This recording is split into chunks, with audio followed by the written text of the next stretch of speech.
Mon parcours scolaire, j'ai commencé au lycée, j'ai pris une filière STI 2D, donc sciences technologiques de l'ingénierie et du développement durable. Moi, on m'avait dit que la STI 2D, ce serait comme la S, mais sans la possibilité de faire toutes les filières qui sont les filières de médecine, etc. Donc je me suis dit que ça pourrait être pas mal, et au final, non, c'est pas ce qui me convenait, donc j'ai préféré changer. Quand des profs intervenaient pour nous parler des études supérieures, c'était l'ingénierie, ingénierie, ingénierie. Et je me suis dit que ça me convenait plus, que ça me convenait pas, et que du coup j'ai préféré changer du tout au tout, et je me suis dit qu'en sociologie ça pourrait être bien. On dit que l'université c'est compliqué, il y a les cours en amphi, tout ça, mais au final je pense que ça change pas énormément des cours de lycée. On dit au lycée qu'il faut apprendre à prendre des notes, etc. Au final c'est ce qu'on fait à l'université. On dit que les cours en amphi sont compliqués, mais c'est plus dur à entendre, c'est plus dur à comprendre peut-être parce que les profs vont plus vite, ils vont à leur rythme, etc. Il faut s'adapter aux profs, et c'est pas le prof qui s'adapte à nous. Mais à part ça, non, il n'y a pas de grande différence, je pense. Parce qu'au final, on se retrouve en TD, qui sont les seuls cours vraiment obligatoires. Et c'est des classes d'à peu près 25-30 personnes, voire un peu moins. Et à ce moment-là, on se retrouve en petits groupes, comme au final une classe de lycée. Donc ça ne change pas énormément. Ça fait une petite satisfaction au fond de soi-même de se dire que c'est pas obligatoire et pourtant on y allait, ça nous a apporté quelque chose. Si j'ai choisi sociologie à la base, c'est parce que je me suis dit que ça pourrait être bien d'étudier un peu notre société au final. Et en fait, je pensais qu'on étudierait un petit peu plus le comportement humain dans la société plutôt que la société en elle-même. C'est pas particulièrement mon domaine. En fait, plus j'avance dans cette lignée de sociologie, plus je me dis que c'est pas mon truc. Ça m'intéresse pas spécialement. Même si oui, il y a quand même des choses à apprendre dans tout en fait au final. Mais ouais, je me dis que l'université c'était un défi, que j'ai réussi à y rentrer, que ça m'intéresse pas spécialement, mais que je compte pas arrêter et sûrement que je pense que je continuerai l'université mais en changeant de thème, par exemple en psychologie.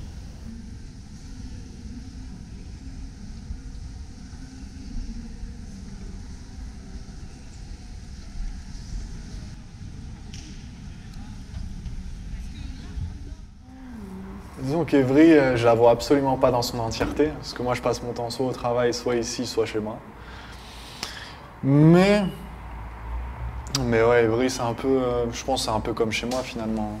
Parce qu'on me l'a décrite aussi un peu comme un endroit rempli de mecs, de cités dangereux.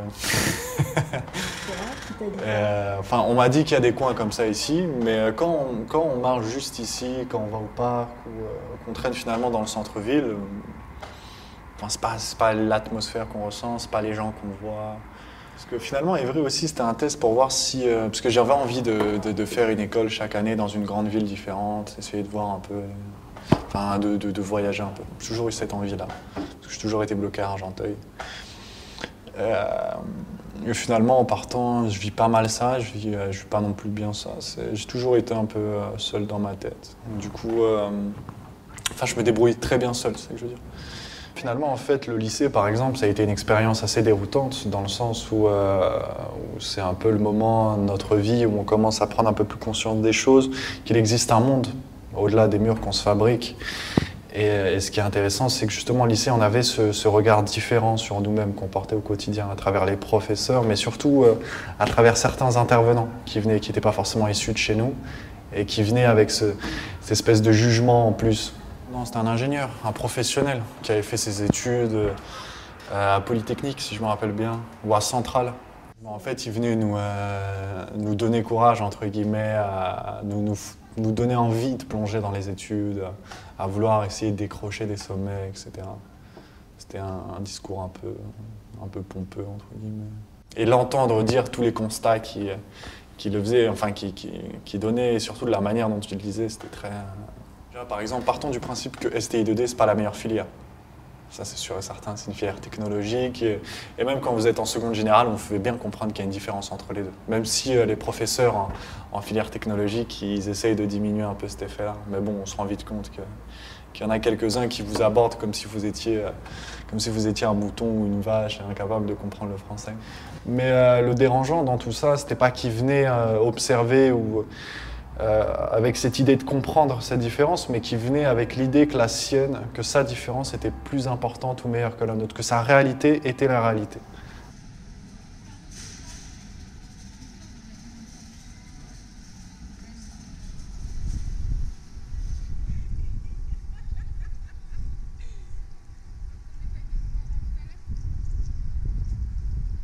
suis partie dans un lycée qui était assez très loin de chez moi, à la campagne. Maule, c'est vraiment un coin perdu, mais vraiment. Mais je me suis dit, bon, bah, tant que tu y es, bah, voilà. Pour moi, j'allais vraiment rester qu'1 an. Et ensuite partir, parce que je ne me voyais pas rester là, avec des princesses de la campagne, très comme ça, à droite, très, avec une certaine élocution que j'avais pas forcément. Donc, du coup, je me suis dit, c'est pas mon monde, quoi. Mon langage prouvait et montrait que je venais vraiment d'ailleurs, parce que je parlais d'une certaine façon assez... c'était très bizarre, avec le temps que, quand j'y repense, c'était très bizarre. Et puis, bah, vu que j'étais en internat, la première semaine, déjà, j'étais mal, parce que c'était la première fois que je quittais ma mère autant de temps. Et instinctivement, il y avait une Algérienne dans ma classe. Donc, instinctivement, on s'est accrochés, nous deux. Je sais pas pourquoi, hein, mais ça s'est fait rapidement, dès le premier jour d'ailleurs. Du coup, on s'est mis dans la même chambre.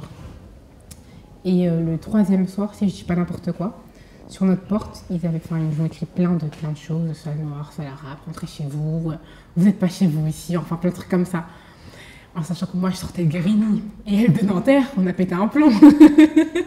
Du coup, on a retourné tout l'internat, on a cherché qui c'était pendant des semaines, on n'était plus concentrés en cours parce que c'était répétitif.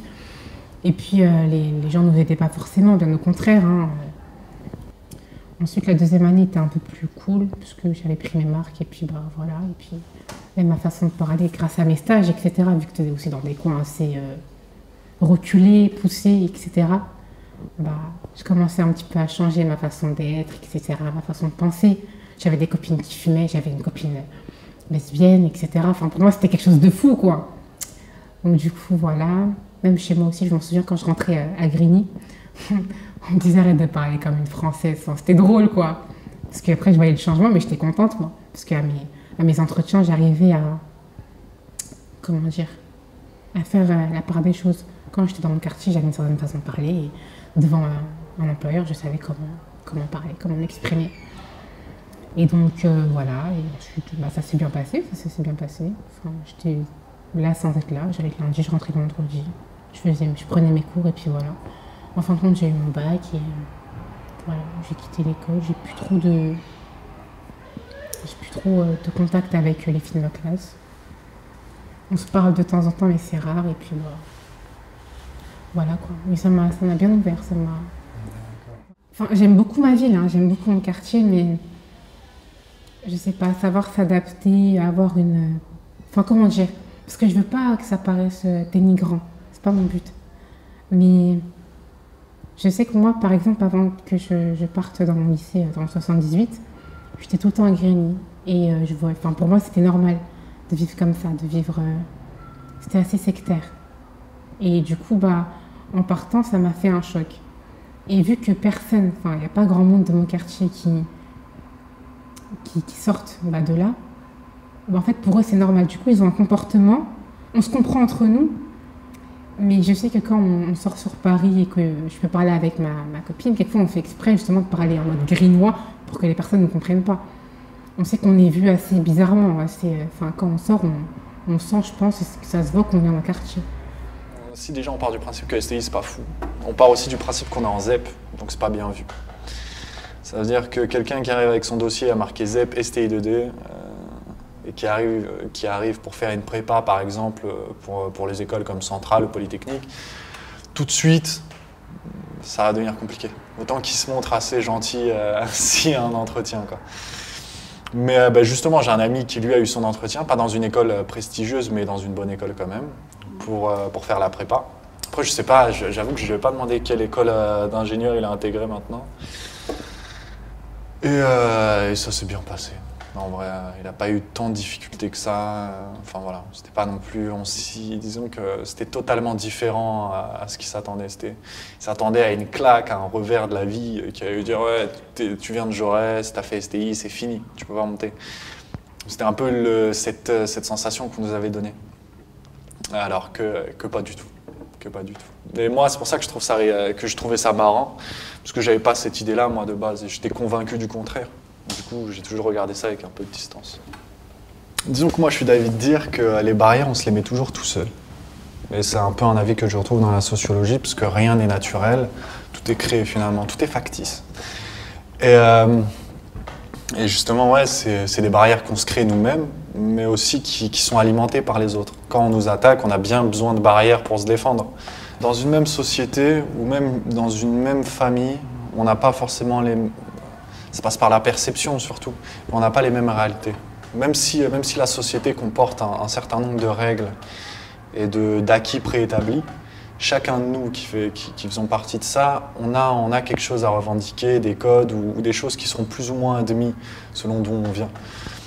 Et chez nous, c'est peut-être le fait est que je pense en même temps que les mecs de cité, entre guillemets, c'est plutôt jeune finalement, enfin notre génération, plutôt jeune. Et on avait peut-être ce besoin de se créer quelque chose, une culture ou un terrain d'expression, quelque chose qu'on maîtrise réellement, pas imposé forcément par les autres, parce qu'on nous l'impose pas, de la bonne manière, je voudrais dire, plus par le rejet, dire que ouais, faut quitter ses habitudes, enfin voilà. Du coup, je pense qu'il y a plein de réalités qui se superposent comme ça, les unes aux autres.